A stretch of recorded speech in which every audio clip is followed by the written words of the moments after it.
आइए समुद्र मंथन के बाद सुखदेव जी महाराज दूसरी कथा शुरू करते हैं। 7वें मनवंतर में श्राद्ध देव नामक मनु हुए।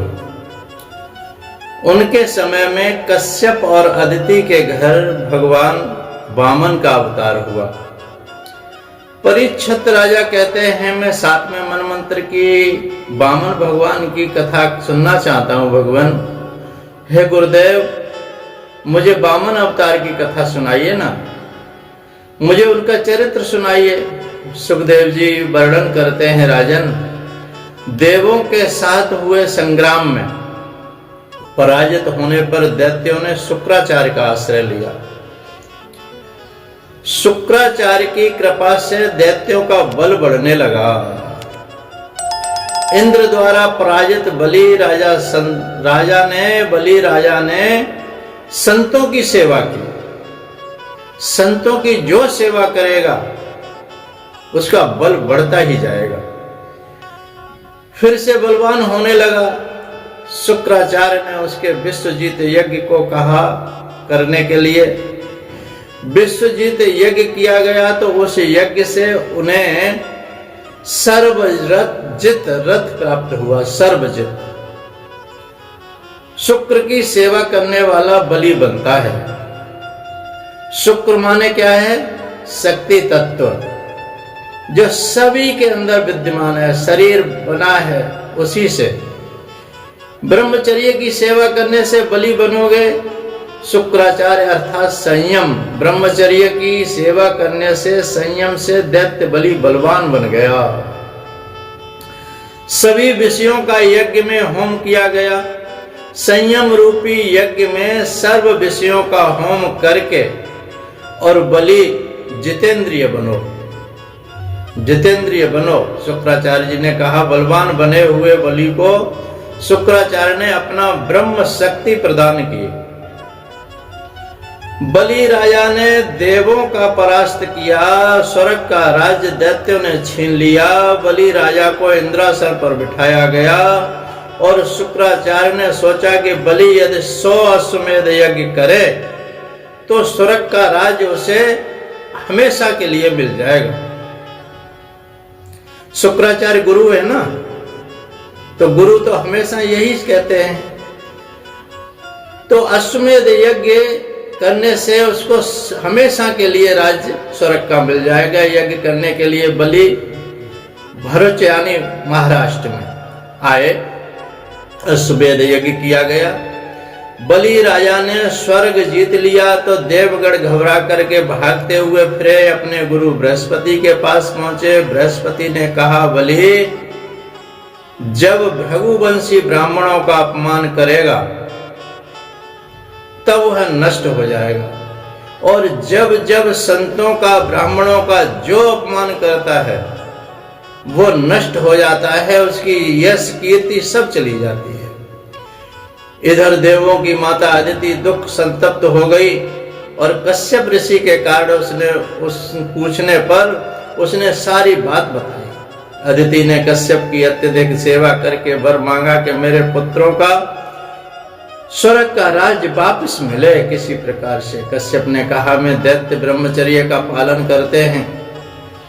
दैत्य जो हैं वो ब्रह्मचर्य का पालन कर रहे हैं, धर्म का कवच पहनते हैं, नीति का आचरण करते हैं, संतों की सेवा में लगे हुए हैं, ब्राह्मणों की सेवा में लगे हुए हैं। उन्हें कौन मार सकता है? उन्हें परास्त कोई नहीं कर सकता। जीव का पाप ही उसे मारता है, भगवान नहीं मारते। दैत्य अब तो पवित्र जीवन जी रहे हैं और अतः इन्हें भगवान भी नहीं मार सकते। पवित्र जो जीवन जीता है उसको कोई नहीं मार सकता, कोई परास्त नहीं। अतः भगवान शक्ति से नहीं, युक्ति से देवों को सुखी करने का यत्न करेंगे। इसी कारण से वामन चरित्र में युद्ध की कथा नहीं है, युद्ध नहीं हुआ है। भगवान ने बलि को नहीं मारा। कश्यप ने कहा, देवी तुम पयोव्रत करो। फाल्गुन मास में वह व्रत करना, विधि पूर्वक व्रत करने से स्वयं भगवान तुम्हारे घर पुत्र रूप में आएंगे। बिना अनुष्ठान के, बिना पूजा के, बिना पाठ के, बिना संयम के और बिना अपने जीवन को भगवत समर्पित किए, कोई शक्ति प्राप्त हो ही नहीं सकती। आराधना करने से प्रभु शीघ्र प्रसन्न होते हैं। सभी आश्रमों में गृहस्थ आश्रम श्रेष्ठ है, गृहस्थ आश्रम श्रेष्ठ है। अदिति कश्यप का गृहस्थ आश्रम श्रेष्ठ था। गृहस्थ योगाभ्यास करता नहीं है, फिर भी उसे योग का फल मिल सकता है।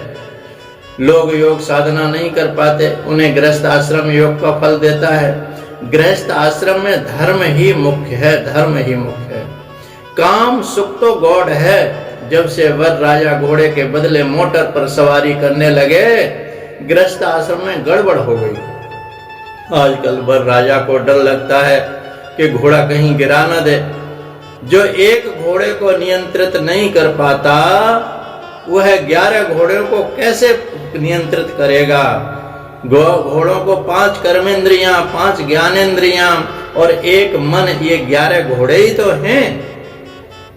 इनको कैसे वो बस में कर पाएगा। गृहस्थ आश्रम को तो इन 11 इंद्रियों को नियंत्रण में रखना पड़ता है, संयम रखना पड़ता है। विवाह विलास के लिए नहीं, काम विनाश के लिए होता है। विवाह विलास के लिए नहीं होता सज्जनों, काम विनाश के लिए होता है। और काम पर संयम प्राप्त करने के लिए होता है। सत्संग से गृहस्थ आश्रम सफल होता है। जो आनंद योगी को समाधि में मिलता है, समाधि में मिलता है, वही आनंद गृहस्थ घर में पा सकता है। किंतु इसके लिए पति पत्नी को चाहिए कि वे एकांत में कृष्ण कीर्तन करें, कृष्ण भजन करें और अपना समर्पित जीवन प्रभु को दे दें और जैसे प्रभु रखें वैसे रहें। गृहस्थ आश्रमी तो बड़े प्रशंसा की गई है गृहस्थ आश्रम की, और जो निंदा की गई है वह तो वासना की निंदा है, गृहस्थ आश्रम की निंदा नहीं है।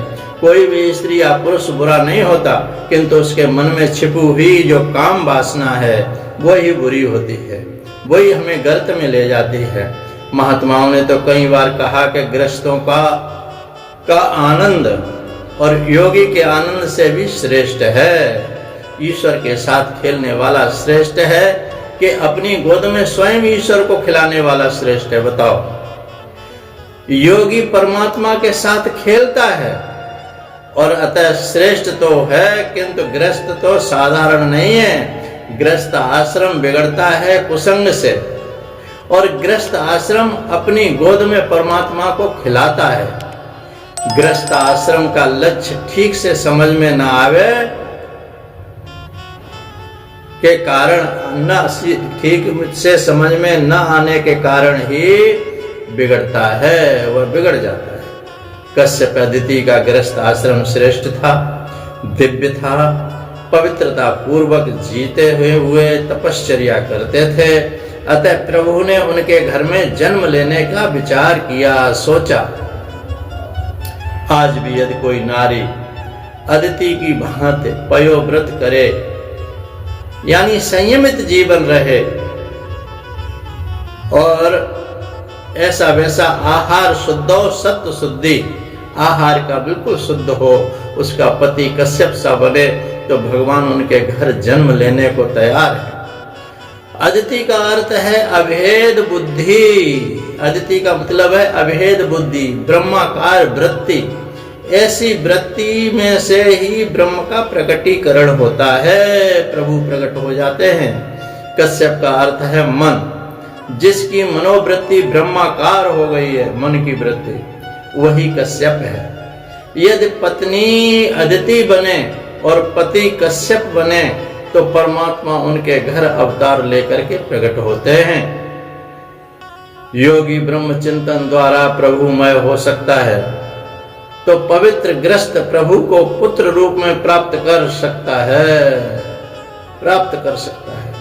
पवित्र गृहस्थ आश्रमी युगल भगवान को पुत्र के रूप में पा सकते हैं, किंतु पहले उन्हें कश्यप और अदिति के समान बनना पड़ेगा। जब तक देह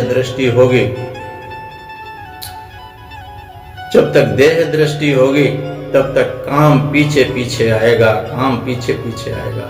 काम का नाश करना है तो देह दृष्टि की अपेक्षा देव दृष्टि रखो। देव दृष्टि, देह दृष्टि नहीं, देव दृष्टि। लोग त्वचा की तो मीमांसा करते हैं, प्रशंसा करते हैं त्वचा की, बहुत सुंदर है, बहुत अच्छी है, बहुत ये है, अच्छा है, किंतु इस देह के सौंदर्य का कारणभूत जो है उस आत्मा की प्रशंसा कोई नहीं करता। और आत्मा के बाद में देह को कौन संभाल के रखता है? जगत नहीं बिगड़ा है, मनुष्य की दृष्टि, बुद्धि, मन बिगड़ गए हैं। बस तुम कहते हो ये समय ही ऐसा हो गया है, तुम इन्हें सुधारोगे तो जगत भी सुधरेगा। किसी को भी भोग दृष्टि से न देखो, भोग दृष्टि से देखने की आवश्यकता ही नहीं है, किंतु भगवत दृष्टि से देखो। सबके अंदर प्रभु विराजमान है। दृष्टि सुधरेगी तो सृष्टि अपने आप सुधर जाएगी। कथा सत्संग आंख और दृष्टि देते हैं, दृष्टि देते हैं कथा संगत। किसी भी अपमान मत देखो करो। एक बार राजा जनक की सभा में मुनि अष्टावक्र पधारे, उनके 8 अंग टेढ़े थे, टेढ़े मेढ़े होकर के देखकर लोग हंसने लगे। अष्टावक्र जी लोगों की हंसी पर बहुत हंसने लगे। वो बहुत ठाका मार करके हंसे। जनक राजा ने मुनि से पूछा, महाराज हम तो आपके विचित्र अंगों को देख करके हंस रहे थे ये सभा, किंतु आप किस बात पर हंस रहे हैं?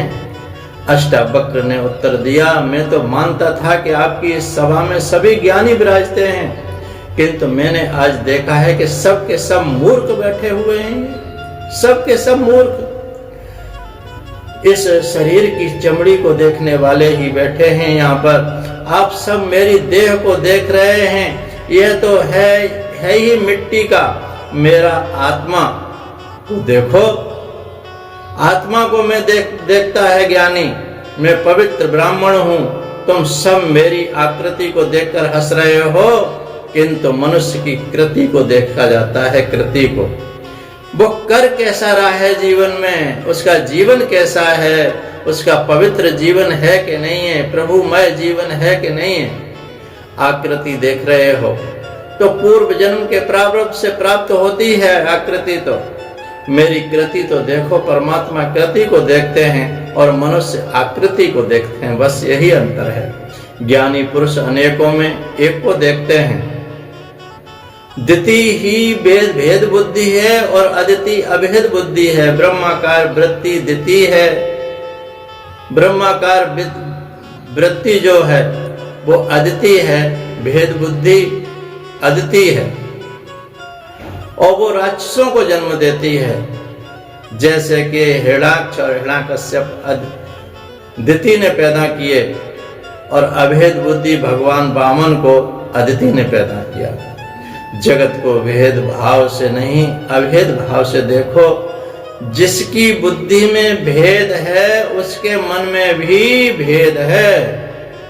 भेद विकार वासना को जन्म देता है और ज्ञानी सभी को अभेद भाव से देखते हैं। अनेक में एक का अनुभव करना हो तो ज्ञान है, वही ज्ञान है, वही ज्ञानी है। मूल्य आकार को अपेक्षा मूलभूत वस्तु का अधिक है। मूल्य सुवर्ण का आभूषण विशेष के आकार का नहीं है। एक महात्मा के पास स्वर्ण से बनाए हुए एक गणपति थे और एक सोने का ही एक चूहा भी था जो उनका वाहन है। महात्मा वृद्ध हो गए तो उन्होंने सोचा कि मेरे बाद मेरे शिष्य मूर्तियों को लेकर शायद झगड़ा न करने लगे, अतः मैं इन्हें बेचकर भगवान का भोग लगा दूंगा, भगवान को समर्पित कर दूंगा। वे दोनों मूर्ति बेचने लगे। गणपति की मूर्ति 10 तोले की और सोने की थी और चूहे की 11 तोले की सोने की। सुनार गणपति को मूर्ति से चूहे की मूर्ति का दाम अधिक देने लगा। महात्मा जी ने आश्चर्य से पूछा, अरे भाई, गणपति तो देव हैं और ये चूहा जंतु है। देव और जंतु में ये कैसा अंतर है जो देव की कम कीमत और देवता जंतु की ज्यादा? फिर भी तुम गणपति को मूर्ति का दाम कम क्यों दे रहे हो भैया? सुनार ने कहा, कीमत तो मैं सोने की दे रहा हूं भगवान, देव या चूहे की नहीं। ज्ञानी पुरुष आकार पर ध्यान नहीं देते, वे तो सृष्टि को निर्विकार भाव से देखते हैं। आकार से विकार उत्पन्न होता है, गोरा काला जैसा भेद उत्पन्न होता है। जब तक यह भेद है, भेद ही जाति उत्पन्न करती है। गोरा काला छोटा मोटा ये सब भेद बुद्धि के ही विकार हैं। वासनाएं भी रहेंगी। अदिति ब्रह्म वृत्ति है, जो अदिति माता है वो ब्रह्म वृत्ति है। ब्रह्माकार दृष्टि वृत्ति प्राप्त होने पर परमात्मा मिलते हैं। सभी में एक ही वस्तु है, एक में से ही अनेक बने हैं। स्वप्न अवस्था की भांति जागृत अवस्था में भी एक से अनेक होते हैं। सभी के मूल में एक ही है, अतः सभी में एक ही को निहारो। एक ही आत्मा सबके अंदर विद्यमान है।